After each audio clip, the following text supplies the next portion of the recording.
Oi, gente, tudo bem? Bom, a gente vai falar um pouquinho sobre as máquinas térmicas. Bom, elas foram um marco importantíssimo na história mundial, pois elas marcam a primeira revolução industrial, onde os ingleses começaram a perceber que poderiam utilizar o calor liberado a partir da queima de algum combustível para realizar um trabalho, ou seja, para fazer determinada coisa. Certo, mas o que de fato são as máquinas térmicas? Antes, a gente só precisa entender que o ser humano sempre esteve acostumado a utilizar a energia do sol para a manutenção da vida, principalmente na área agrícola. No entanto, só a energia solar já não era mais suficiente. Então, eles começam a mobilizar diferentes recursos para gerar novas fontes de energia.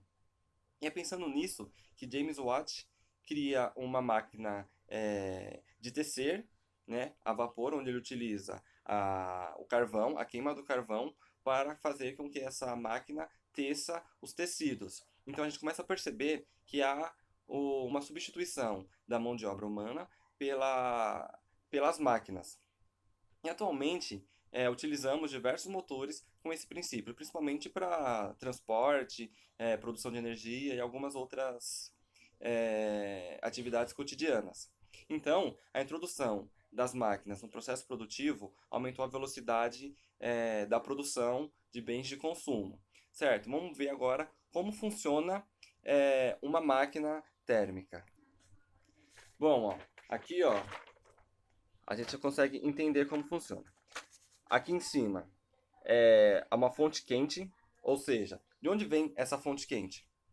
Essa fonte, ela vem a partir da queima de algum combustível. Podemos pensar que essa aqui, esse redondo aqui, esse círculo, é a máquina térmica. Vamos pensar num carro. Bom, então a fonte quente seria a queima da gasolina, que no caso seria o combustível para, para a máquina. Então, aqui ela realiza o trabalho, ou seja, a fonte quente vai liberar energia, vai dar energia para essa máquina e o carro vai andar.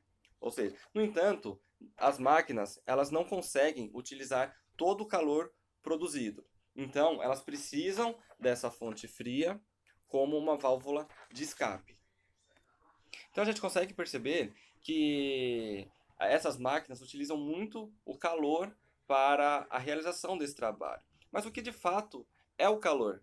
Bom, agora a gente vai realizar um pequeno experimento para que a gente comece a entender o que é o calor. Então, gente, o experimento é bem simples. Eu peguei três recipientes, o recipiente rosa, onde tem água quente, eu esquentei no micro-ondas mesmo, o recipiente branco, onde tem água gelada, que eu peguei da geladeira, e o recipiente roxo, que tem água a temperatura ambiente, eu peguei da torneira. Então o experimento é bem simples, bem tranquilo. Eu pego uma mão e coloco aqui nessa que tem a água quente. E coloco a outra mão, nesse recipiente com água gelada. Então, eu tenho aqui a sensação de que me parece que essa água aqui está mais quente, obviamente, e essa aqui é mais gelada. Então, essa percepção de quente e de frio é chamado de sensação térmica, certo? Aí, se eu coloco essas duas mãos, as mesmas mãos, na água que está com temperatura ambiente, eu vou sentir que essa minha mão direita, que estava na água gelada, na água quente, perdão, na água quente, eu vou sentir que essa água aqui vai estar mais fria. Já essa mão aqui, que estava na água gelada, vou sentir que a água está mais quente. O que está acontecendo aqui? O que nos sugere?